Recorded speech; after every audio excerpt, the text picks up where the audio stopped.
بسم اللہ الرحمن الرحیم۔ السلام علیکم۔ راجیو گاندھی ہندوستانی وزیر اعظم اپنے دل میں اس بات پر قائل تھے کہ پاکستان سکھوں کی بغاوت اور اس کے نتیجے میں ان کی والدہ اندرا گاندھی کے قتل کا ذمہ دار ہے۔ راجیو گاندھی نے اپنی افواج کو LOC پر تعیناتی کا حکم دیا۔ اس سلسلے میں مسٹر برامنان، جو کہ مسٹر راجیو گاندھی کے مشیر تھے، انہوں نے لکھا کہ ہندوستان نے اپنی پوری فوج سرحدوں پر تعینات کر دی ہے۔ بھارتی افواج اپنے وزیر اعظم کے حکم کی منتظر تھیں۔ صدر ضیاء الحق بھارت کے دورے پر پہنچے۔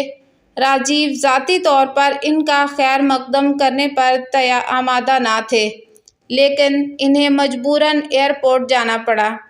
نہ چاہتے ہوئے بھی انہوں نے صدر ضیاء الحق سے مصافحہ کیا۔ ضیاء اتنے مضبوط اعصاب کے مالک تھے کہ میں نے دیکھا کہ اتنی ناخوشگوار باتوں کے باوجود بھی ان کے چہرے پر ایک واضح مسکراہٹ تھی۔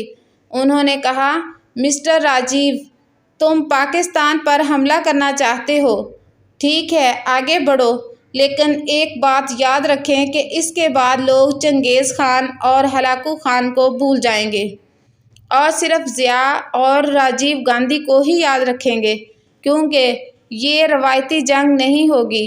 پاکستان ممکنہ طور پر فنا ہو سکتا ہے، لیکن مسلمان پھر بھی زندہ رہیں گے، کیونکہ دنیا میں کئی مسلم ممالک ہیں، لیکن یاد رکھیں کہ ہندوستان صرف ایک ہے اور میں ہندو مذہب کو روئے زمین سے مٹا دوں گا، اور اگر آپ میری پاکستان واپسی سے پہلے مکمل طور پر ڈی ایسکیلیشن اور ڈی موبلائزیشن کا حکم نہیں دیتے ہیں تو میں منہ سے پہلا لفظ بولوں گا، فائر۔